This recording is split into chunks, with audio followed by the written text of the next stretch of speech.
Hello everyone! Welcome back po ulit sa aking YouTube channel at isang mapagpalang araw po sa ating lahat.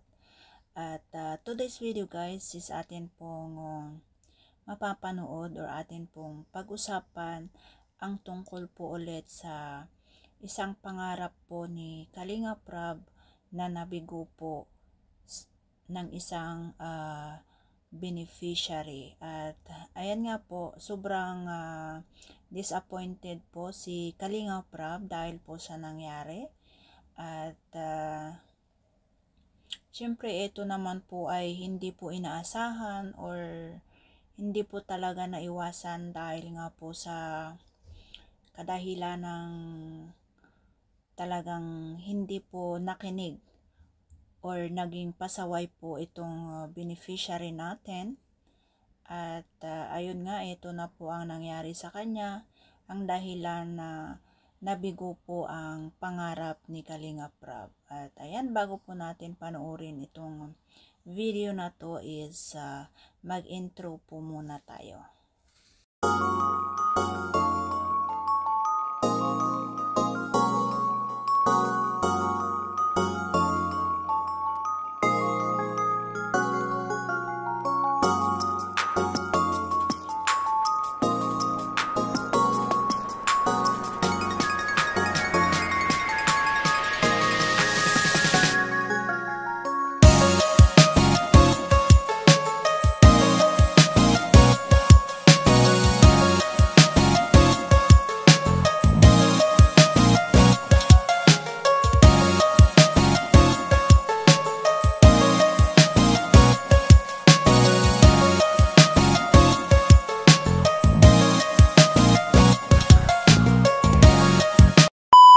Di ba na napag-uusapan naman natin, di ba Jacqueline, before na ang dami kong plano kay Jacqueline na kukunin ko siyang scholar, papupuntahin ko sa Daet. Di ba na, tandaan niyo po yun?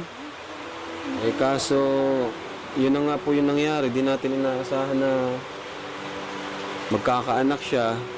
Ano po, di ba? Jacqueline, di ba, dati, tanda mo yung plano namin sa'yo ni Kuya Mac mo na kukunin kitang scholar, di ba? Ang bait po talaga. So yun nga, dito lang nangyari. Pero wala tayong magagawa kasi tapos na, dyan na eh, no? Gawin na lang natin, pagplanuhan na lang natin yung pwede pa namin may tulong sa inyo, lalo na sa Jacqueline ngayon, no? Lalo na may anak ka na, tuloy mo pa rin yung pangarap mo. Makapagtapos ka ng pag-aaral. Anong grade mo na? Grade 8 parang 8 pa rin. Grade 8? Nagpunta po na Lucena. Ilang taon siyang natigil? Grade 8 po sa Lucena. Hindi po ako nakapag-exam doon ay grade 9 na sana po. Nung po bumalik po sa rito, Grade 8. pinagtabuyan po kasi Hindi ka pa na senior high, ano? Kasi pag senior high, kami nang bahala sa'yo. Andyan sa kina sa Zion, kina Kuya David.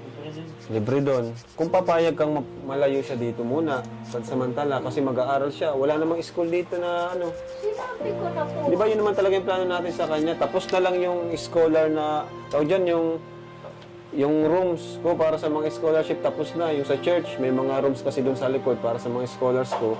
Siya talaga yung kauna-unahan. Siya talaga yung kauna-unahan na dapat natitira doon. Kaya po kami Ngayon, ang dami na naming napag-aral, natulungan, tayo pati si, dami na talaga, si Jemel. Yung talagang plano ko sa kanya. Bala ko pang ampunin siya sana di ba? Na doon siya tumira sa bahay para makapag-aral lang po siya. Kasi nakitaan ko po talaga siya na sobrang sipag itong batang to ni Jacqueline. Di ba, Nay? So, at ayan nga guys, no?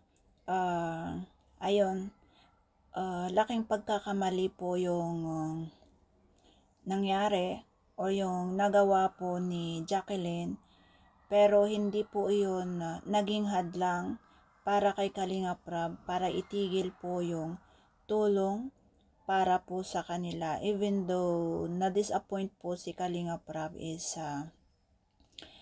nangako naman po ulit siya, natutulong naman po ulit siya at hindi siya nanumbat kundi ang sinabi niya na lang is tanggapin na lang po kasi naandyan na po, nangyari na po.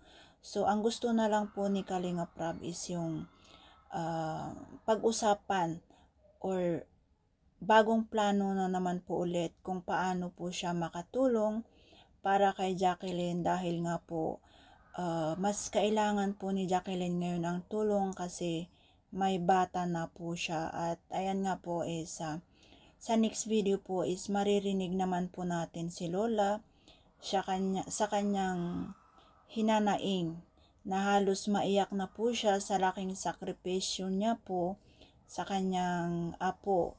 At ngayon atin pong pakinggan si nanay kung ano na naman po yung kanyang masasabi or kung ano po yung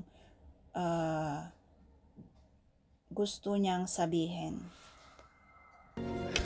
Ang maantaka pa po kahit po anong sakripisyo ko noon, lahat ginawa niya sa akin, halos ako'y patayin talaga. Pinasama pa ako sa mga tao, kaya sabi ko, ano man ang mangyari talaga, andito at andito pa rin po ako. Kahit ako'y bulag, tatayo pa rin ako. Alang-alang sa kanya. Talaga si Lola, kahit bulag yan. Bilis yan maggamas bro. Sa bundok, magtatrabaho. Ngayon po, ayan, sabi ko ako, diretsong pag-aaral. Kahit Tapos na yun. Basta, po, huwag na kayo mag-aaway. ay hindi.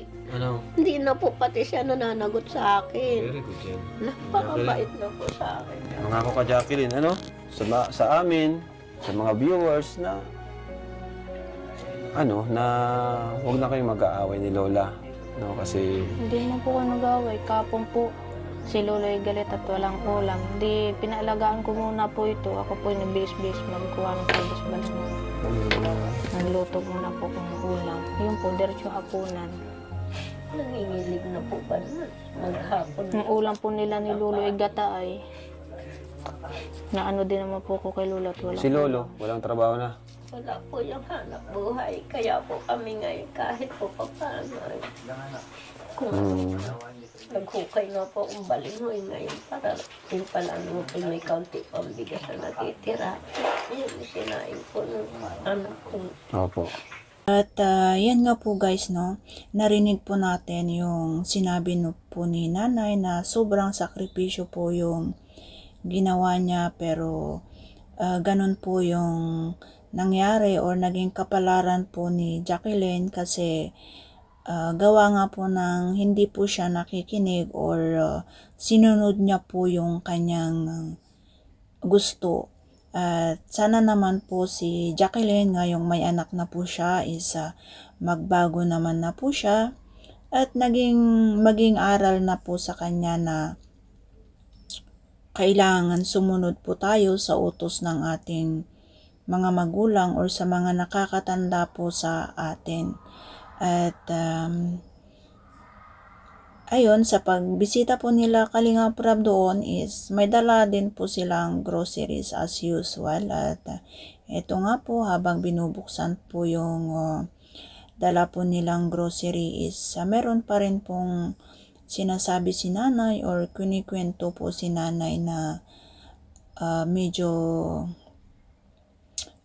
masamang nangyari po kay Jacqueline. So ayan, pabunurin po natin ang video kung ano po ba yung kwento na iyon. Alam kung paano, lalo na pat ganito mahina na po. Ilan taon na kayo, Nay? Pa 60 na po. Yun na nga po ay, Kaya, Iba na po katawan ko ngayon, kaya sabi ko, anak, sige na. Huwag na po, sa pampag-aaral. Nay, huwag na kayong masyadong magtrabaho. Ano po? Hindi ko na nga po. Andito naman. Pagtatanim po, nagpapatong-patong na po ang tanim. Pero pag nagkakasunod po, paano po paano? Kaya, Jacqueline, yung anak mo, magsilbing inspirasyon na sa'yo. Na mabago yung buhay mo, mag-aral ka. Kasi pag di ka nakapag-aral, ganito na lang din kayo. Kaya pag Yung ba anak mo, hanggang dito na lang din siya. Akala ko malaki na yung anak mo. Ito yung pinili ko. Newborn pala. Newborn pala, pambihira yan. ibabalik na Oh. pa rin po siya. Diyan mo. Po, kahit po ako na mag-alaga ng apo ko, batang akin po, diretsong pag-aaral nila. Parang diretsong buhay nilang mag-ina. Yun po yung matagal pa naman di ba? May tatapusin ka pa dito, no? Grade 8. Po, Oh, suma- 9 and 10 pa po. Hanggang Marso po. 9 and 10. Hanggang Marso po. Kala ko hanggang 11 na dyan. Ewan ko po. Elementary man po nakita ko napasok dun eh. Oo nga, 9 and 10 kasi 11 at 12, senior high. Yun yung doon ka namin anuhin. So, ano ka, pamatagal ka pa dito, makakapiling mo pa yung anak mo dito ng matagal. So, Eh, Ang ano ko po yun lang. sa inyo, kalinga, yung pang gusto kong hingin sa inyo, advice na ano po ba ang dapat gawin? Dahil para sa akin po, hindi ko na po talaga gusto ang nasasaksihan ko sa ama niyan. Ay, ang akin po talaga, gusto ko ipagpatuloy naman niya ang buhay niya. Kung po pwede lang naman sa kanya. Kahit wala naman po talaga siyang magandang bukas. At tingnan, bago pa po siya, sinasaktan siya ng asawa niya ngayon, bago yung biyanan niya. Yung 19 years old, Opo. Talaga pong magsama po kami 17 siya, 16 na. nasa picture po. ba't kasi nasaktan? Hindi yun pwede. Kumapay ng ganun. Yung biyanan po niya. Kung sinasaktan ka, huwag ka na sumama doon. Sinasampal, sinasabunutan. At talaga po, lahat po ginagawa, ayaw daw po niya dyan kay Jacqueline. Kaya ang akin pa Jacqueline, sana naman po matuto siya. Yung po ang gusto kong ihingi, advice sa inyo kung ano ba nararapat. Eh kami naman po, kung sa advice, marami kaming ma-advise talaga. Pero yung decision po, kay Jacqueline pa rin. Kasi kahit anong advice namin dyan, kung di naman po siya susunod, di siya makikinig, wala rin po. Yan po. Basta sa akin, kung sinasaktan siya, di siya mahal nun. Lalo physical, Opo, totoo. di siya mahal nun. Kasi paano yung nagagawa yun? Kahit pa anong paghihirap ng mag-asawa, pag talagang mahal ang isa't isa, hindi naghahantong sa sakitan. Kami po ni Nanding, matutanda na po namin, hindi pa ako nagdadanas. Ngayon, sisimula pa lang kayo, sinasaktan ka na physical. Huwag kang papayag nun. Di ka mahal nun, Jacqueline. Ayan, nanay. At yun nga po guys, yung kwento po na ayun pala sinasaktan pala si Jacqueline doon sa kanilang lugar o kung saan sila nanirahan noon. At ayun nga po ang hiningi ni nanay or ni lola ng advice kung ano po bang dapat niyang gawin. Kasi nga po naguguluhan na rin po si lola, na-stress na rin po siya sa nangyayari nga po kay Jacqueline dahil ganyan po talaga magmahal ang lola. Sobrang mahal na mahal po nila ang kanilang apo kahit gaano katigas ang ulo o diba, sobrang magmahal talaga ang mga lola. At ayan, narinig naman po natin yung sagot ni Kalinga Prab na pagdating sa advice is marami naman po sila. Kaso ang pinakahuling desisyon ay na kay Jacqueline po rin kung makikinig siya sa advice nila or kung ano po yung susundin niya. Kaya at this point po is si Jacqueline po ang magdidesisyon or magsasabi kung ano ba ang mangyayari or ano ba ang dapat gawin. Gutom na po kayo, Nay. Gutom sila na. Nay, may itlog. May dilata. Alam niyo po ba na pupunta kami? Hindi. Hindi masaya ka. Ano naramdaman niyo, Nay, na napunta ako? Para po nawala, nabunutan ako ng tinik. Gusto ko po maninting doon sa iugan sa kabila. Para lang may bili ako ng asukal at kape. Ito, tama. Oh, kape, Nay. Oh, kape. Kawawa sila. Asan yung asukal natin dito? Asukal. Oh, ayan. Huwag kayo mag-alala, Nay, no? Si Supermac. Salamat po kay Supermac at muli po kayo sa aming, nilapit ulit kasi kailangan nyo daw po ng tulong, Buti na nga lang, may bahay na kayo, Itong pabahay natin sa kanila. Pang 100 plus ata ito. Nasaan na yung nito? Ikaw 131. Oo mo, 131. Alam mo kung ilan na? 200. 40 na ata eh. Ngayon, 240 na. So, 50 plus na. And then, may sabon, sabon, safeguard, at bakit? Di pa naman to si Jerry makakapaggatas, Nangingi pa. Ano pa siya? Una po, Breastfeeding. pinagkakata. Oo, ikaw. Iniaano ko na pati po yung mag-ina sa inyo. Talaga po, pakiramdam ko. Huwag po kayo may stress na, ano? Huwag po kayo may stress. Kasi bata pa naman po kayo. Hindi pa po kayo, ano? Yung pong mata ko po, matindi na po ang ano. Kaya may 3 reseta po ako, hindi ko na mabili. O yan niyo po, at may bibigay po ako sa inyo pang maliban dito, no? Mayroon pa akong bibigay na cash sa inyo. Ano, Nay?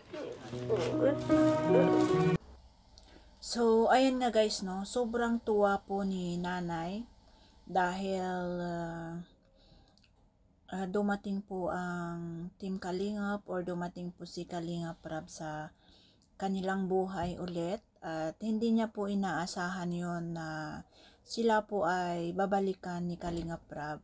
Dahil nga po noon is kaya hindi po nakabalik si Kalingap Rab doon is dahil nalaman po nila na wala na po si Jacqueline doon. So ngayon nalaman po nilang nagbalik na po si Jacqueline. Ayun, sila po ay pumunta ulit at binisita at inalam ang kalagayan, pero sobra na palang napakahirap na po ang pinagdaanan ni Lola at ayun nga si Jacqueline ay nagkaroon na rin po siya ng baby. At ganun pa man yung nangyari is yung tulad nga po ng sinabi ko, kahit na-disappoint po si Kalingap Rab, itinuloy pa rin po niya yung tulong para sa kanila. At ayan nga guys, sabi din po ni Kalingap Rab na wag na po siyang magpa-stress, wag na po siyang mag-alala kahit naandun na po sila. At ayan, hindi lang po grocery yung dala nila Kalingap Rab, meron din pong mas higit pa na regalo ni Kalingap Rab or bigay na tulong ni Kalingap Rab kat nanay. Ayan, panoorin po natin ang video guys. Ito, Nay, bibigay ko po sa inyo, no? Tulong ko po sa inyo. At panggastos nyo dito, pang ulam-ulam, kasi sabi nyo nga po ay halos wala na rin kayong maiulam. Lahat na po. Bayarin ko pa nga. Bayarin. 2,000 pa. Pero Kung pagkaanak ni Jacqueline. ang Kalingap, Nay, kahit pa natulungan na kayo, naghirap kayo ulit, muli, andito pa rin po kami. Ano? Salamat naman po at kami po inyong nililin. Kami po ay pamilya nyo na rin po. One Kalingap, one family po tayo. Ano? Kahit pa may... Ha? Si Jack? Okay naman. Buntis din po si Jack. Buntis po si Jack. So ito na yun. 10,000 pesos po. Ano na ito na yun? Ito na yun. Lakap tayo. Oh. Hindi po kayo malungkot. Mananatili sa buhay ko tuwing na kapayapaan ay damang kalayaan sa'yo nakita. At ayan po guys, dito po nagtatapos ang ating video or ang ating reaction video patungkol po sa buhay ni Lola at ni Jacqueline, ano. At ngayon po guys, sana ito po ay magsilbing aral para kay Jacqueline kasi meron na po siyang anak at sana po magbago na po siya ng tuluyan dahil sa sobrang dami po ng kasalanan kanyang ginawa or bad na kanyang nagawa kay Lola is hindi po bumibitaw si Lola para sa kanya dahil mahal na mahal niya po ito. At sabi pa nga ni Lola, gagawin niya po ang lahat kahit siya po ay bulag, kahit siya po ay matanda na, mairaos niya lang po ang kanilang pamumuhay at mag-aalaga pa rin po siya sa kanyang apo para lang madiretso po or makapag-aral po ulit si Jacqueline, ano, kasi gusto niya pong makapagtapos si Jacqueline sa kanyang pag-aaral dahil nga po gusto niya rin mabago ang buhay ni Jacqueline. At ayan,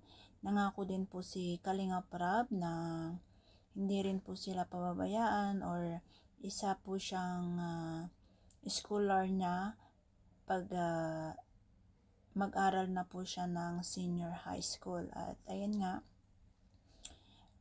siya po ay pansamantalang maiiwan po yung bata kay Lola pag nag-aral na po si Jacqueline ng senior high school doon po sa Daet.